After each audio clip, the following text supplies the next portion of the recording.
So I guess I should start with a bit of a prelude to this tutorial. Yes, this has been done by Ian Hubert, this like dot scrolling effect, but just like Ducky in the previous tutorial that I remade, he also used UV islands, which again, I think is strange because this can be done with nodes, and if you do it with nodes, you gain much more procedural control and you can change the size of the dots and the density of the grid and all this. So without further ado, remaking everybody's tutorial part 2, let's get to it. So the effect we're going to be making here is we take an image and we turn it into a bunch of dots, so it's kind of like a pixelation effect, but also we want it to be scrolling, just like if you're on the train and it's telling you, oh, you're about to get off at Leechmere, but you're asleep, so you don't see it. Either way, we want to make these signs. You could load any image you want into this, so that's the first thing. Let me see if I can even...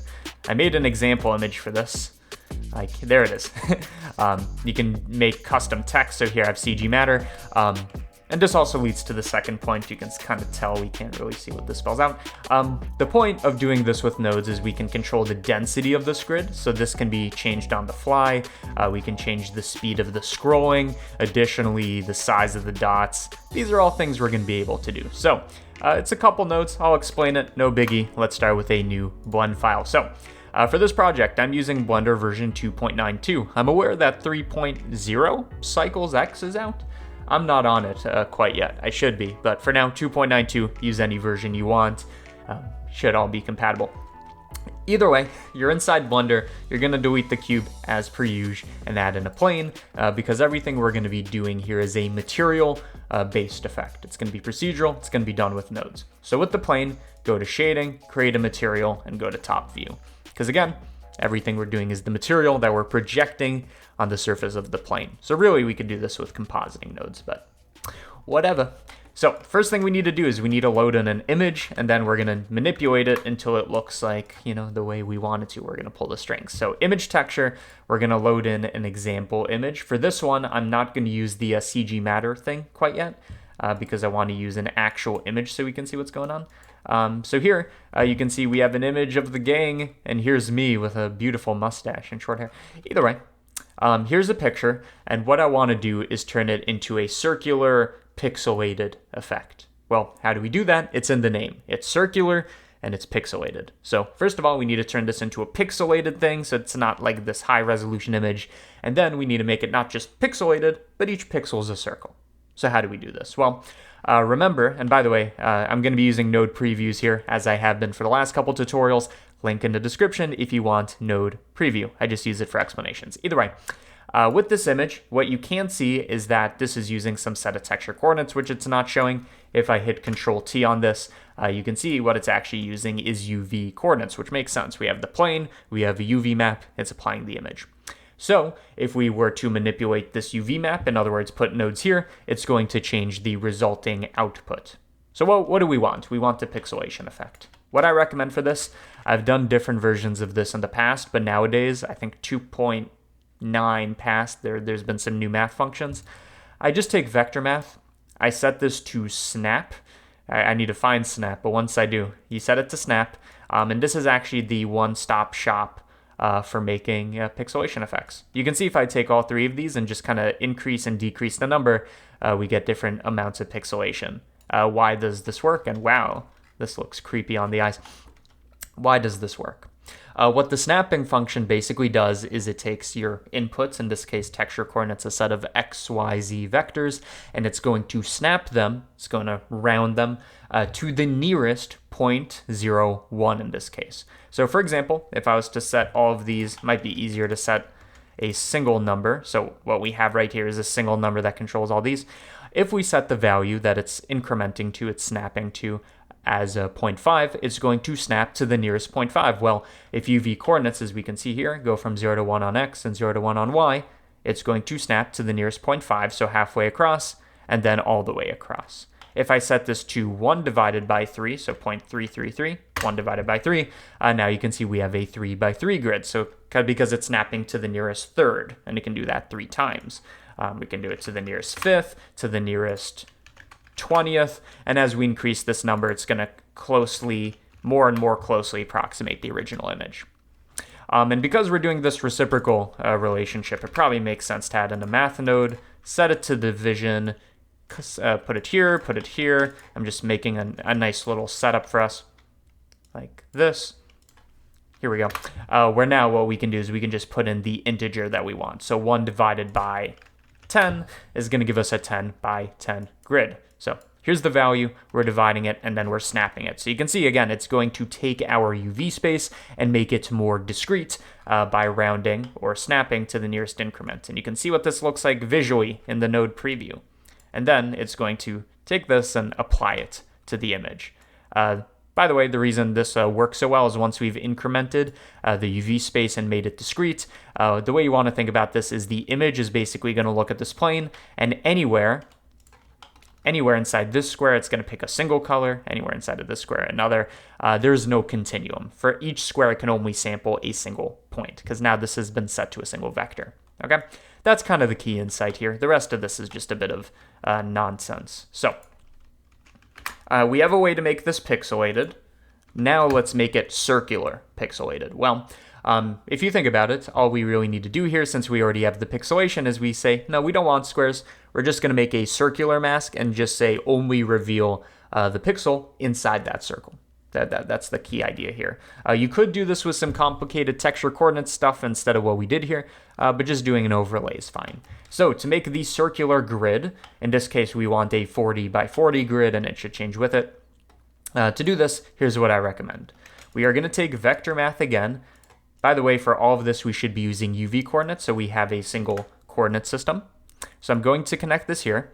We want to make, in this case, it's kind of the opposite. We don't want to make a discrete coordinate space like we did for the pixelation, but we want to make a repeating coordinate space so that each one has a circle. Let me show you what I mean. So first thing I'm going to do is I'm going to take this, I'm going to scale it by what? By the same number we have here. So the pixel resolution, I also want it to be the scaling. So here you can see UV space goes from 0 to 1 on X and Y. Here it's kind of the same, but it's going from 0 to 40 in this case on X and Y. It's just very multiplied, which is why it looks so much brighter than the other version. But you can kind of see we have the same black point in the corner. Okay, we're going to take this. We are going to set it through a fraction vector math, which is now going to make a repeating UV space. And the way you want to think about this is here's our normal UV space, just a tile. And what we've done is every single one of these squares is now this UV space. How does it work? Well, scaling, again, made it 0 to 60 on X and Y.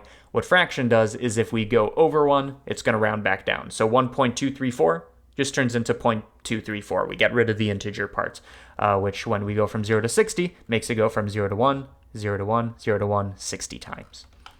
So we've made 60 UV spaces inside of here, at least the original one. Now, if I knew how to make a circle with the normal UV space, we just do it for all of these. So how would I do this normally? The normal way I do this is I take a distance function. This is probably the fastest way to do it. You take a distance function, and you can see this kind of gives a radial gradient, but we want it to be making a radial gradient centered on the origin, which is at, let's see, 0.5 across, 0.5 up. So I'm going to set this to 0.5, 0.5. You can see it kind of makes a circular gradient like that. So if this is how I would do it with one UV tile, clearly all we have to do is connect this here, and now we have 40 by 40. I don't know why I said 60 before, I meant 40. 40 by 40 circles. And this changes on the fly along with our pixelation. Cool. Just a bit of filtering to make it look more like circles, so we have a circular gradient. I'm just going to set this through a greater than, so we're saying only keep it, or I guess let's do a less than. Let's flip that so the center's white. We're saying only keep it if the radius from the center is less than 0.5, since we have that gradient. So here you can see we can change the size of these circles. More importantly, if we now take this pixelation and do a bit of overlaying, you're going to see what we get. So we take this, we mix RGB. There's a couple ways to do this. I think what we're going to do is we're going to use this as the factor. And what I want to say here is this, where the center of the dot, or the dots are white, I want to say have the, where the dots are white, I want to say have the image come through. That's why it's on the bottom socket. And where the factor map we made is black, we can pick a custom color, in this case black. Which makes it look like circular pixels. Again, what's really going on here is we have this normal pixelation. So we have our normal image, we pixelated it, and now we're doing a bit of an overlay. The key insight here is that we can change this number on the fly. and it's not only going to change the number of circles, but it's going to resample our kind of situation because we've changed our discrete space. So no matter what, each circle is going to have a single color is the main point, okay? You can load any image into here, it will work. So you could even do this with a video. Actually, here's the video where I broke my wrist. Let's see, cyclic, auto refresh, have it be a ton of frames. Let's see if that works. Yeah, so this is a pixelated version. If we can't see it, we just make it higher resolution. This is why I'm in a cast, essentially. And now it's in pixelated form, poetic. But you could put anything you want in here. So let me just go back to the original image. Next thing we want to talk about is how do we make this thing scrolling? In other words, how do we have it kind of like move from left to right or right to left or up to down? Resampling these circular pixels, and then we'll put the CG Matter logo since it looks like something that would be on the train. Either way, here's how we do it. Well, your first instinct might be, okay, we have these UV coordinates, they're leading to all this math that gives us our final output. Why don't we just like shift our UV coordinates? That's probably your first instinct. So I'm going to set this to addition. We move it on the x-axis, and you can see it's not really working. More specifically, I'm zooming in here. You can see the circles don't really maintain their space. They kind of go halfway in between. It's kind of hard to show this because you have to pick such small numbers, but you can see they can kind of go halfway in between. The reason this is happening is it's shifting everything we've done. We don't want that. In fact, we want the circles to stay in the same place so that our pixels on our screen aren't moving. That wouldn't make sense. But what is showing in the pixels, the colors need to be moving. In other words, I'm not going to be changing this chain right here. That's our circles. From the UV space, from there on, we're going to be changing the snapping side of things. So, for example, if I was to do the same thing, I'm going to set this to addition, set all of these to 0 so nothing happens. You can see now what's happening is the texture is moving, like the color, but the dots are staying in the same place. Now, of course, this is a scrolling effect, but we again have a new issue. The issue is if we don't pick a perfect number for how much we're sliding it by, our pixelation, which again looks like this, the circles are an illusion. Our pixelation is kind of like off sync with our circles. So you have two colors in one pixel. This is only an issue if we add by a bad number. So what number should we be adding by? Well, we know kind of the size of a pixel. In this case is 1/50, 1/40, whatever. So if we add by a multiple of that, should work, because then we can't be moving by fractions of circular pixels. So here's what I recommend. We are going to add in a combine XYZ because I only want to shift it on the X or Y or Z axis, whatever. In this case, I'm going to do the X axis. So you can see when I plug this in here, everything's going to shift by pixel. Might be hard to tell. But if I was to then multiply this by an integer, you can see we have, this result. We multiply by 2, it shifts by pixel. Focus on this red, it's right here. So I'm going to multiply by 3, shifts by pixel. By 4, shifts by pixel. Why? Because we are adding a integer multiple of the size of the pixel, so it has to work. Again, we do have the issue here. If I don't put in an integer, it kind of goes like, halfway in between. So let's do a little convenient solution. I'm going to put in a little value node so we can control that here. And then I'm also going to put in a ceiling function, which basically says round up, so that no matter what we put in here, it's going to be an integer. So you can see it's the color that's scrolling, not the circles, even though there's kind of an optical illusion going on here. Okay. So if we want to animate this, all we need to do is keyframe this thing or add in a driver. I'm going to add in a driver. Hash frame, what it does is every single frame, it's going to pull in that number. So this is a driver. You click enter. You can see on frame 1, we get 1. I'm going to frame 2, as you can see. Now it's 2, 3, 4, 5. So this is at a velocity of 1 pixel per frame, which is pretty fast. If you want it to look more, not like that, you could divide it by 5, which is to say every 5 pixels it's going to scroll. And there's this kind of gap because it's doing this rounding up. So it has to go 5 frames until it can round up to the next integer. You can make it even more choppy, even less choppy. And remember, all of this works procedurally with the resolution we picked because the translation is a function of this number, okay? So everything kind of ties together. You can make it super high resolution to the point where it almost looks like the original image. You can make it a stupid low resolution where you can't even tell what's happening. Additionally, like we talked about, size of the circles. This is just kind of the radius filter. You can also, if you wanted to, change the background color. Wouldn't recommend it, but you could. And now that we have our basic setup, by the way, we should save this. Let's give it a good name. It's going to be available on Patreon. Should have said that earlier. Material, also call it Patreon. If you want the blend, the link in the description. Now that we have this, let's apply it to something that makes more sense. So I'm just going to load in this CG Matter logo. By the way, all these videos that look identical, all the takes of this tutorial until this one. This one I'm happy with. We're going to keep it. I'm not going to redo it, but whatever. You can see we're pixelating the CG Matter logo. We want it to, be a higher resolution to boost my ego, and so that you can actually read it, and you can do that. By the way, tiny thing, if you see these like weird dots where they're not supposed to be, that's the EV thing. You change it to cycles, they go away. And also, if you want to be an EV, you just make the dots a bit smaller and then they go away. But to make it look a bit more like a sign, at this point you could do any kind of filter. After we've done all these nodes, you could put this through an emission.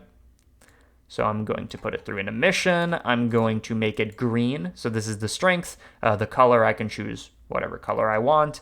And then since we're an EV, let's just take advantage of the fact that we have bloom and make the environment black. And you can see now we have a scrolling, never mind the dots, they go away when you kind of zoom in.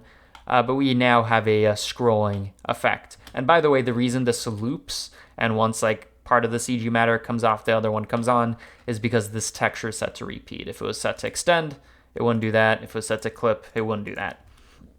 But there you go. So you could make a little sign.